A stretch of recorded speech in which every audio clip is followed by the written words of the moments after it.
Hello students, कैसे हो सभी लोग। आज हम इस वीडियो में हमारा मैथमेटिक्स का प्रैक्टिस सेट 7.1 का लेक्चर 2 करने वाले हैं। ठीक है, तो लेक्चर 2 में हम क्वेश्चन नंबर 4 से सॉल्व करने वाले हैं। ठीक है, क्वेश्चन नंबर 4 से लेके 4, 5, 6 ये तीनों मैं आपको कराऊंगा। बाकी क्वेश्चन नंबर 3 तक मैंने लेक्चर 1 में करा दिया है। देखो, ये हमारा क्वेश्चन नंबर 3 तक लेक्चर 1 में हुआ था। ठीक है, तो अब लेक्चर 1, ये जो हमारा वीडियो है, इसके कमेंट सेक्शन में आपको इसका लिंक मिल जाएगा, वहां से आप जाकर देख सकते हो। ठीक है, तो देखो, सबसे पहले आप लेक्चर 1 देख लेना, उसके बाद लेक्चर 2 पर आओ, तब ज्यादा अच्छे से आपको समझेगा। तो यहां पर क्या बोले, if n varies directly as m complete the following table. क्या बोल रहे हैं कि n जो है ये डायरेक्टली वेरीज टू m, मतलब कि n इज आप बोल डायरेक्टली प्रोपोर्शनल टू m। तो क्या बोल रहे हैं, अगर ये डायरेक्टली प्रोपोर्शनल है m को, या डायरेक्टली वेरीज एज m अगर है, तो आपको क्या करना है, बाकी के जो यहाँ पे टेबल में हमें वैल्यू नहीं दी गई वो फाइंड आउट करना है। तो देखो, ये सिंपल है, जैसे कि हमने लेक्चर 1 में किया था वैसे ही हम करने वाले। सबसे पहले हम यहाँ पर सोल्यूशन लिखते हैं।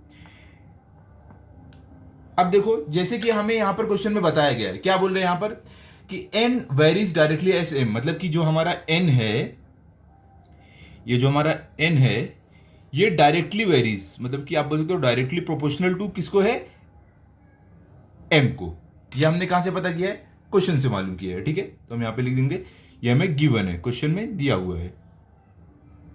अब सबसे पहली बात, m varies directly as m, मतलब क्या होता है, डायरेक्टली वेरीज, डायरेक्टली प्रोपोर्शनल क्या होता है, मतलब इसका मतलब ये होता है कि अगर आपकी देखो दो वैल्यू दी गई है, जैसे यहाँ पे आपको m और n दी गई है, तो क्या है, समझ लो ये वाला m है, ये वाला n है। तो डायरेक्टली प्रोपोर्शनल मतलब कि अगर m बढ़ा तो n भी बढ़ेगा, अगर m घटा तो n भी घटेगा, मतलब दोनों एक साथ बढ़ेगा, दोनों एक साथ घटेगा। ठीक है, समझ गया आप। अभी हमें क्या करना है, आगे आगे हमें अपना इक्वेशन बनाना है जिससे हम ये सॉल्व करेंगे। ठीक है, तो कैसे रहेगा, सबसे पहले देखो यहाँ पर हम ये जो डायरेक्टली प्रोपोर्शनल है इसका साइन हटाएंगे, तो क्या हो जाएगा, यहाँ पर हम n इक्वल्स टू, जब ये हम हटा के इक्वल लगाएं तो यहाँ पर k हमारा आ जाएगा जो कांस्टेंट है, km। आप ये हटाओगे कहीं भी कोई भी सम में, अगर ये आप हटाओगे साइन तो आपका इक्वल का और यहाँ पर k आ जाएगा। ये k हमारा क्या होता है, ये हम बता देते हैं यहाँ पर, ये हमारा जो k है, ये क्या है, k इज अ कांस्टेंट, मतलब कि हर एक सम में आपका जो k रहेगा, ये जो k रहेगा हर एक सम में सेम रहेगा। तो हमें अब क्या करना है, हमने क्या किया है, अपना जो ये n is directly proportional to m था, उसको हमने ये साइन हटाया, इक्वल टू का साइन आया और हमने कांस्टेंट डाल दिया k।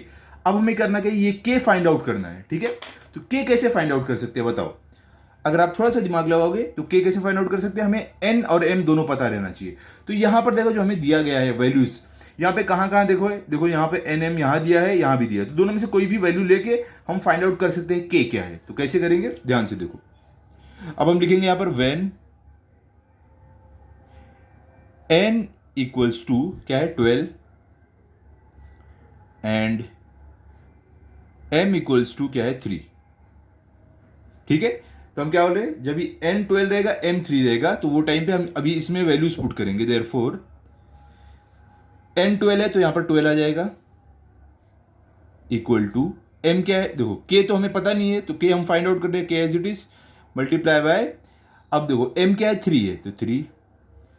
अब आगे देखो क्या करेंगे हम यहाँ पर, अभी देखो देयरफॉर 12, देखो अभी क्या होगा, k हमें फाइंड आउट कर, k को इधर ही रखते हैं, 3 को इधर ले लेते हैं, तो जब 3 को इधर लोगे यहाँ पे मल्टीप्लीकेशन, यहाँ पे आकर डिवीजन में हो जाएगा, इक्वल टू k। अब इसको हम क्या करेंगे, डिवाइड करेंगे, तो देखो 3 1 3, 3 4 12, तो इसका मतलब क्या हुआ, हमें क्या मिल गया है, हम लिख सकते हैं देयरफॉर k इक्वल्स टू क्या आया, 4 आया, नीचे 1 है तो मतलब कुछ भी नहीं है, 4 मिल गया हमें। क्लियर। अभी देखो यहां से हम ये जो k हमें मिला है ये क्या है, k हमारा क्या कांस्टेंट है, तो हम यहां पे लिख सकते हैं ये हमारा है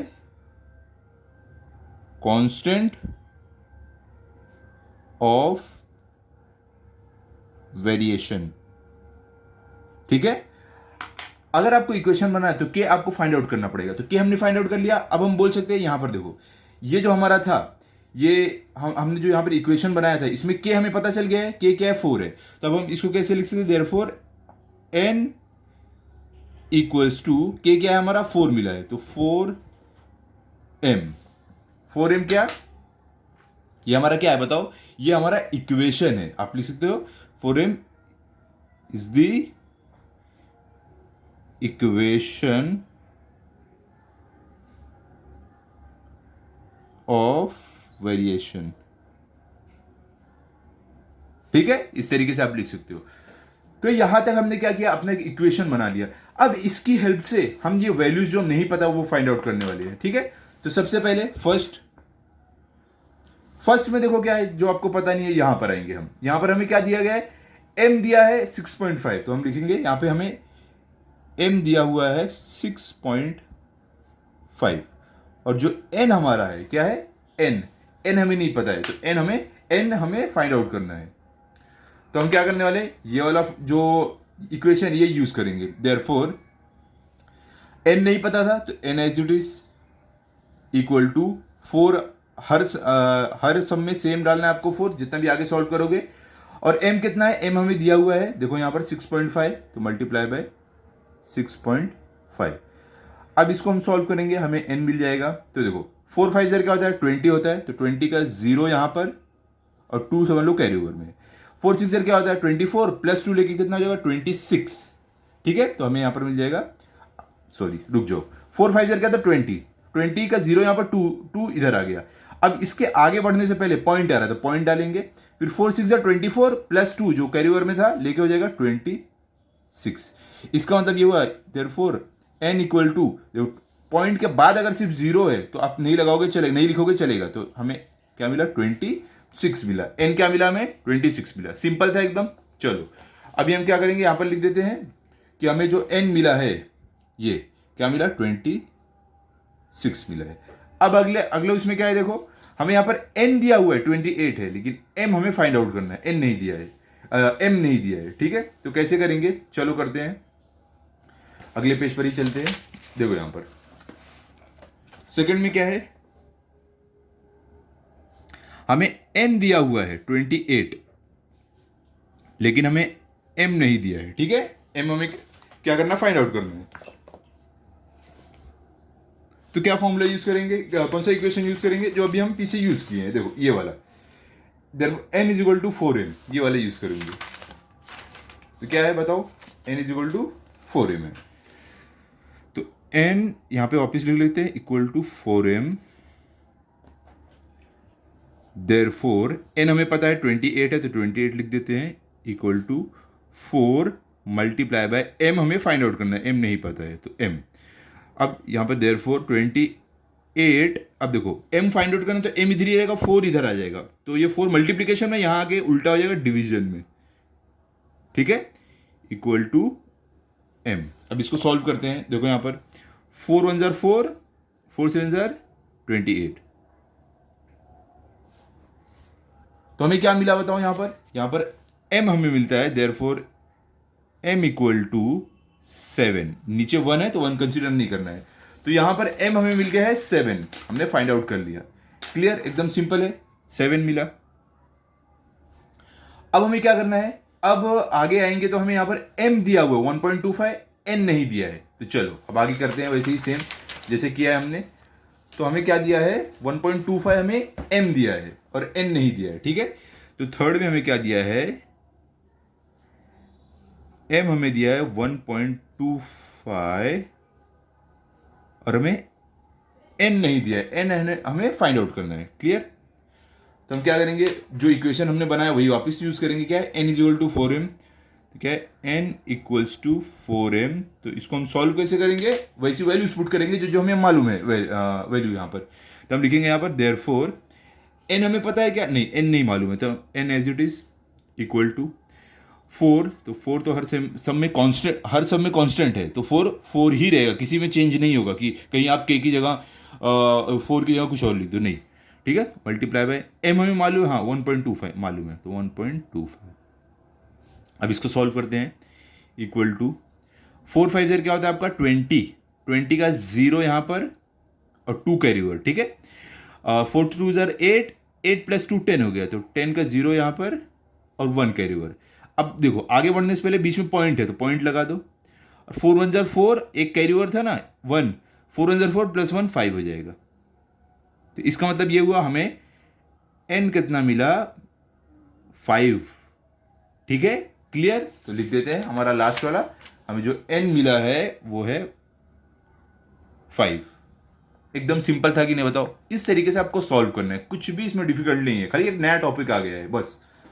अब चलते क्वेश्चन नंबर 5 पर, देखते क्वेश्चन नंबर 5 में क्या दिया गया है। यहां पर देखो, बोले y varies directly as the square root of x when x equals to 16 and y is equal to 24.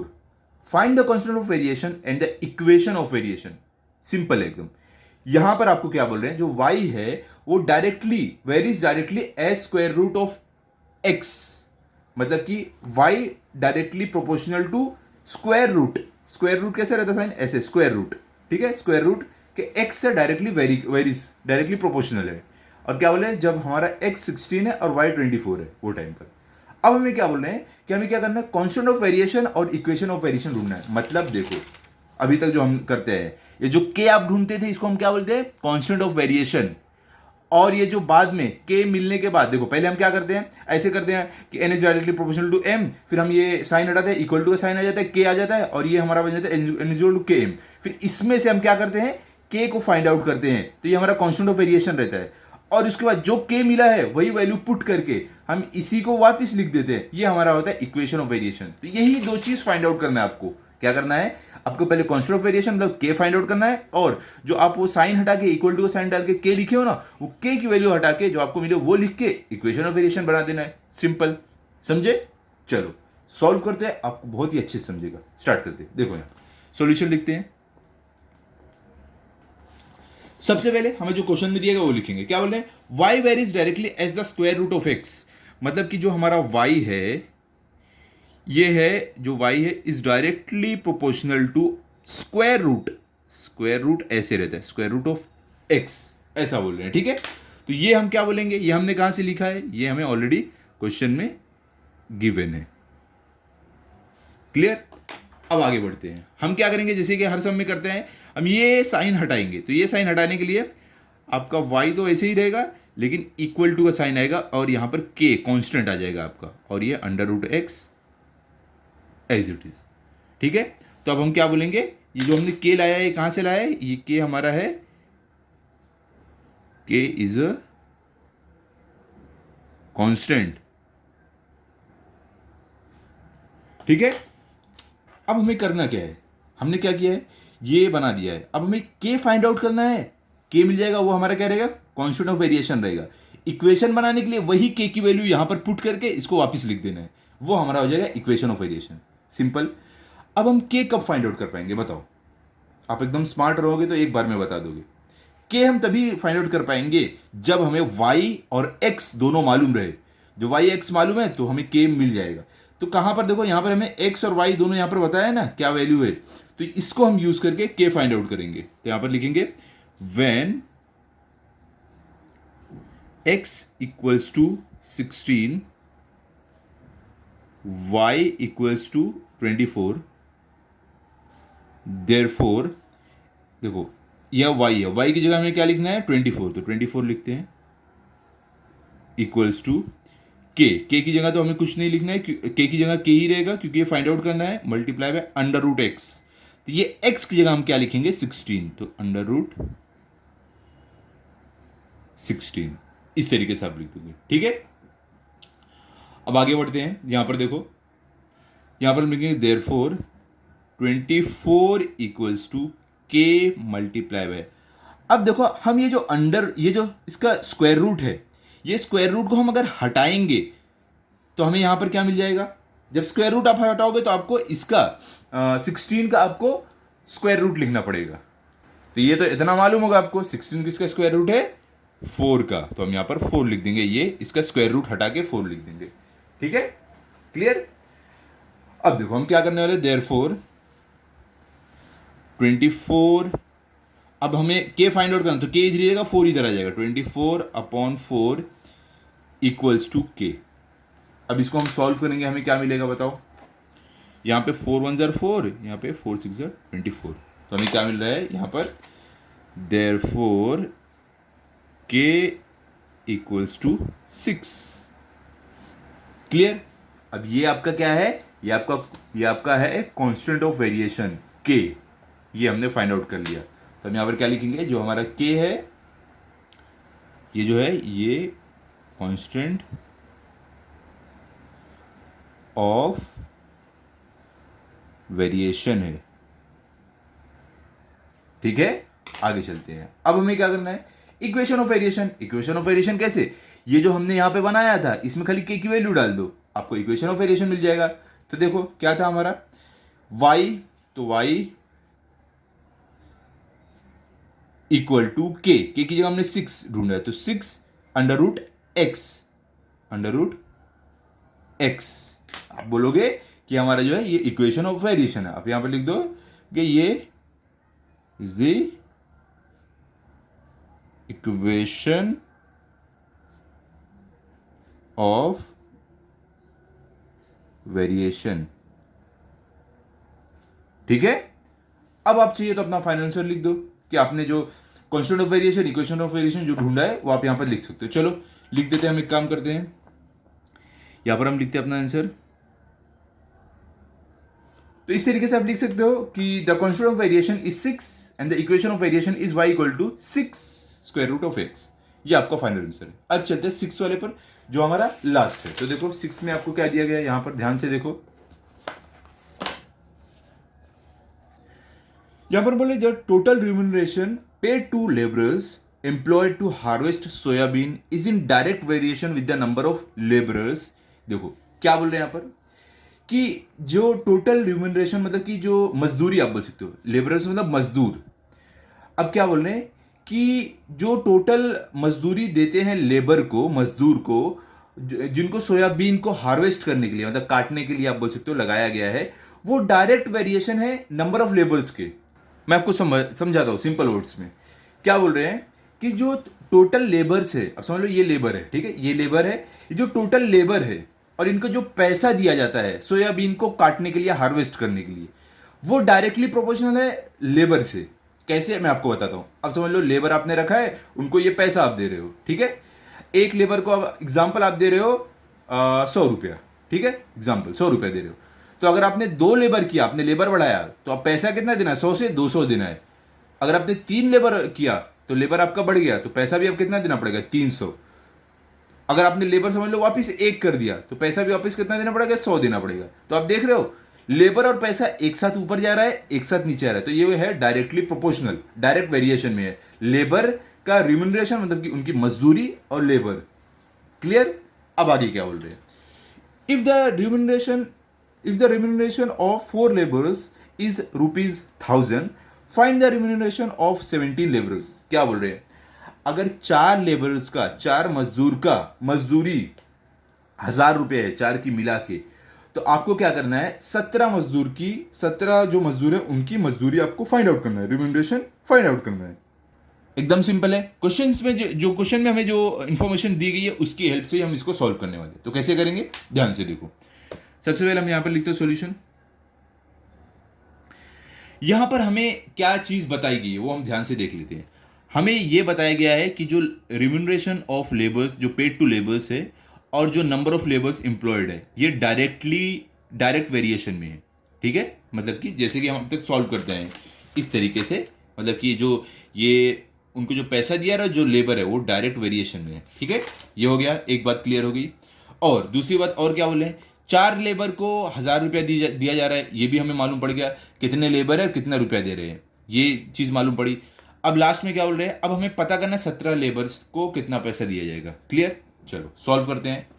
सबसे पहले हम क्या करेंगे, हमको उस तरीके से अगर सॉल्व करना डायरेक्टली प्रोपोर्शनल का साइन लगा के, तो हमें क्या करना है, इनको कुछ कंसीडर करना पड़ेगा, एक्स या वाई या आर या एन, जो आपको करना है। तो हम क्या करेंगे, यहां पर रिम्यूनरेशन पेड टू लेबरर्स, इसको हम क्या ले लेते हैं, आर ले लेते हैं, आर। ठीक है, आर ले लेंगे।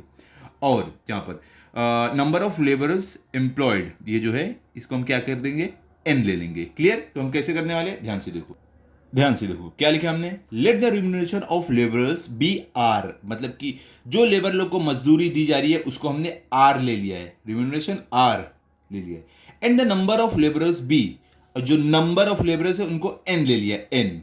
क्लियर हो गया।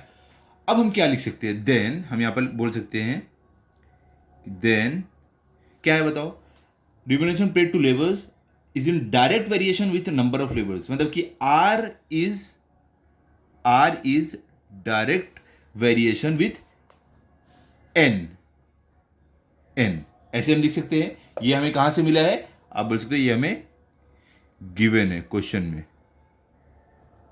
ठीक है। अब हम क्या करेंगे, ये हमारा साइन है, इसको हटाएंगे। तो कैसे हटा सकते हैं, आर, इसको हटाएंगे तो इक्वल टू का साइन आएगा और यहाँ पे के कांस्टेंट आ जाएगा और यहाँ पे एन एज इट इज रहेगा। तो ये के हमारा क्या है, ये के जो है कांस्टेंट है, मतलब कि हर कहीं भी आप अगर सॉल्व करोगे इस सम की कोई भी वैल्यू, के जैसे जो वैल्यू रहेगी वैसे का वैसे ही रहेगा, चेंज नहीं होगा बार बार। के इज अ कांस्टेंट के, ठीक है, आप ऐसे बता सकते हो जो हमने यहाँ पर लिखा है। क्लियर। अब आगे क्या करेंगे हमें अब के फाइंड आउट करना है। अगर हमें पता करना 17 लेबर, देखो हमारा आर क्या है, ये रिम्यूनरेशन पेड टू लेबर्स है, और एन क्या है, नंबर्स ऑफ लेबर है। तो एन जब 17 रहेगा, एन जब 17 रहेगा तो आपको ये एन 17 है तो आर मालूम पड़ेगा, लेकिन उसके लिए आपको के भी पता रहना चाहिए। तो के ढूंढने के लिए हमें क्या करना है, आर और एन दोनों पता रहना चाहिए। तो अगर आप ध्यान से देखोगे हमें ऊपर आर और एन मालूम है, देखो यहाँ पर दिया था ना, जब 4 लेबर थे तो 1000 रुपये दिया जा रहा था, मतलब कि एन हमारा 4 है और आर हमारा 1000 है। तो हम यहाँ पर लिख सकते हैं when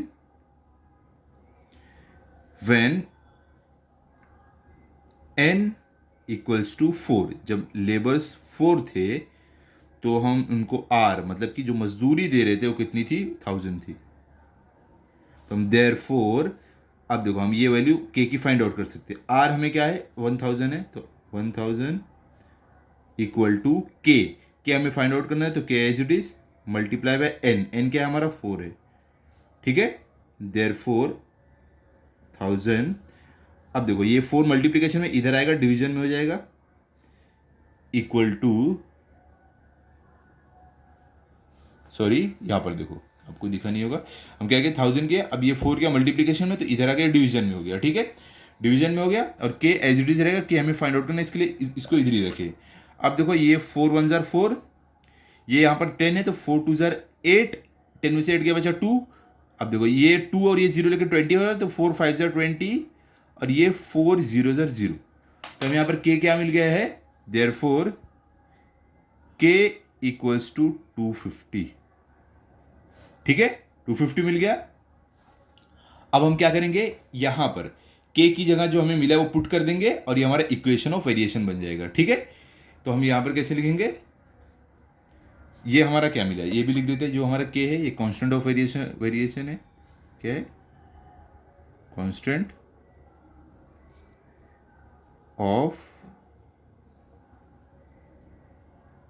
वेरिएशन मिला है हमें, ठीक है।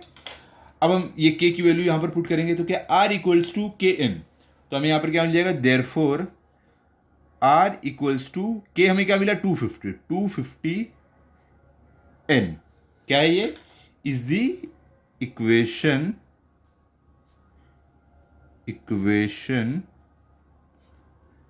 Of variation. तो अब क्या आप कर सकते हो, हमें ये मिल गया ना, अब आप जो भी आपको आर फाइंड आउट करनी है, एन जितनी भी वैल्यू आपको चाहिए आप ढूंढ सकते हो। अगर आर मालूम है तो एन ढूंढ लो, एन मालूम है आर ढूंढ लो। ये हमारा होता है इक्वेशन। इसमें ये जो के है, के क्या हमारा 250 है, के चेंज नहीं होगा, बाकी सब चेंज होगा हर स्टेप में, के सेम वैसे का वैसे ही रहेगा। तो अब हम क्या करेंगे, देयरफॉर व्हेन, अभी हमें यहां पर क्या पता है बताओ, लेबर, देखो find the remuneration of 17 labours, हमें लेबर मालूम है, मतलब कि एन मालूम है, एन कितना है, when N equals to 17, R हमें फाइंड आउट करना है, ठीक है। तो हम कैसे करेंगे, सेम तरीका यूज करेंगे। देखो यहां पर क्या है, देयरफॉर आर हमें नहीं पता तो R as it is equal to 250 as it is multiply by N, N हमें मालूम है 17, ठीक है। Therefore R equals to, multiply करो, 17 0 ज़र क्या होगा, 0 होगा, ठीक है। 17 5 ज़र क्या होगा, 85, 85 का 5 यहां पर 8 कैरी ओवर, ठीक है। 17 2 ज़र क्या होता है आपका 34, 34 प्लस 8 आपका कितना हो जाएगा, 34 प्लस 8 आपका हो जाएगा 42 हो जाएगा, ठीक है। तो यहां पर हम लिखेंगे 42। तो इसका मतलब ये हुआ हमें आर जो रिम्यूनरेशन ऑफ 17 लेबर्स है वो मिल रहा है 4250, ठीक है। तो हम यहां पर लिख सकते हैं हमारा फाइनल आंसर कि हमें जो यहां पर मिला है वो क्या है बताओ? the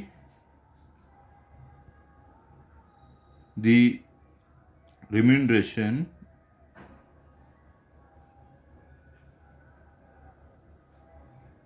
of 17 laborers is कितना मिला है?